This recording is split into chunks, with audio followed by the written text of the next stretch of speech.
नमस्कार, मैं गौरव कुमार पांडे और इस वक्त देश की सबसे कठिन परीक्षा यूपीएससी यानी कि सिविल सर्विसेज का एग्जाम के रिजल्ट जो है वो आ चुके हैं। और 2025 में जो यूपीएससी का एग्जाम हुआ था उसमें जो इस बार टॉप किए हैं वो राजस्थान के कोटा के रहने वाले कैंडिडेट हैं जिन्होंने ऑल इंडिया रैंक 1 हासिल किया। वहीं बात की जाए उत्तर प्रदेश से, क्योंकि यूपी तक है, और उत्तर प्रदेश के टॉपर की बात की जाए तो उत्तर प्रदेश में सबसे ऊपर जो है यानी कि 9th रैंक पर वो है आस्था जैन। और आस्था जैन ने अपनी मेहनत, अपने काबिलियत, जिस प्रकार से उन्होंने एक पढ़ने की स्ट्रैटेजी बनाई कि किस प्रकार से जो है पढ़ाई को समय दिया जाए, परिवार को समय दिया जाए, थोड़ा सा ऐसे भी एक्टिविटीज किया जाए जिससे थोड़ा सा मानसिक दबाव कम हो सके, वो पूरा मैनेज करते हुए उन्होंने 9th रैंक हासिल की है ऑल इंडिया यूपीएससी के सीएसई एग्जाम 2025 में। तो आइए इस एग्जाम के बारे में और इस रिजल्ट को समझते हैं। दरअसल इस बार अगर इस एग्जाम की बात की जाए तो 958 कैंडिडेट्स इस बार अलग अलग सर्विसेज के लिए क्वालिफाई हुए हैं, जिनके रिजल्ट जो है आप upsc.gov.in पर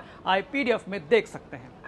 वहीं बात की जाए ऑल इंडिया फर्स्ट रैंक पे अनुज अग्निहोत्री, सेकंड रैंक पर राजेश्वरी सुवे और तीसरे रैंक पर हैं आकांक्ष ढुल।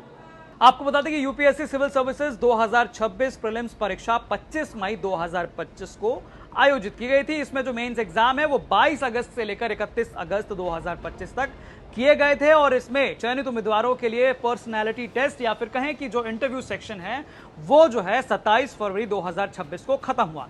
अब इस बीच जो है तमाम जितने कैंडिडेट्स हैं जिनका रिटर्न में क्वालिफाई किए, जो कि प्री में जिन्होंने क्वालिफाई किया उसके बाद से उन्हें समय मिला मेंस के लिए। मेंस एग्जाम देने के बाद इंटरव्यू पार्ट जो है वो फाइनली क्लियर करने के बाद 958 कैंडिडेट जो है वो सफल हुए।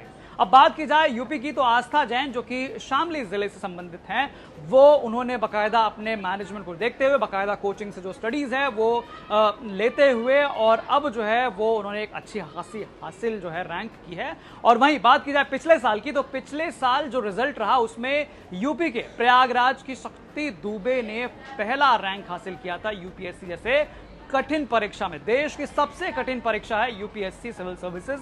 और इसके बाद जो है अब कैंडिडेट्स आईएएस, आईपीएस और आईएफएस जैसे कई सारे और जो सबसे ऊंचे पद है उसमें जो है कैंडिडेट्स जाएंगे। हालांकि पहले बाकायदा इनकी ट्रेनिंग और पढ़ाई भी होगी। आपको बता दें कि यूपीएससी ने एक बड़ा डेवलपमेंट किया है। इसमें इस बार जो है कैडर अलॉटमेंट के लिए 2017 से चली आ रही जोन सिस्टम की व्यवस्था को खत्म कर दिया। इसकी जगह नई कैडर एलोकेशन पॉलिसी 2026 लागू कर दी गई है।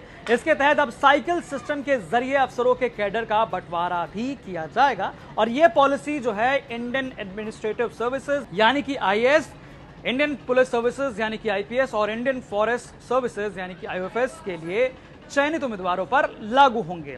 तो इस रिजल्ट के आने के बाद उन कैंडिडेट्स के परिवारों में खुशी की लहर दौड़ी है जिनके जो है रैंक्स या फिर जिनका जो है सिलेक्शन इन 958 अभ्यर्थियों में आया है, नाम आया है, और साफ तौर पे उनके परिवार वाले खूब खुश हैं। इसका इंतजार भी जो है किया जा रहा था और कहीं ना कहीं अनुमानित था कि अब जो है रिजल्ट आने वाला है। सुबह से ही लगातार कैंडिडेट्स बिल्कुल और फिंगर क्रॉस करके बैठे हुए थे, सारे देवी देवताओं को याद कर रहे थे। और जैसे रिजल्ट आया सबके चेहरे पर मुस्कान थी जिनका सिलेक्शन हुआ है और बाकी जिनका नहीं हुआ, क्योंकि 2000 के आसपास जो है कैंडिडेट सेलेक्ट हुए थे इंटरव्यू राउंड के लिए और उनमें से 958 कैंडिडेट जो है फाइनली सक्सेसफुल हुए जिनका रिजल्ट में जो है नाम आया। लेकिन इस बार यूपी 9वें रैंक पर रहा, पिछली बार यूपी पहले रैंक पर था। तो ये ताजा अपडेट है। हालांकि इस पर आपकी क्या राय है हमें कमेंट करके जरूर बताइएगा। लेकिन बाकी तमाम खबरों के लिए आप देखते रहें यूपी तक। धन्यवाद।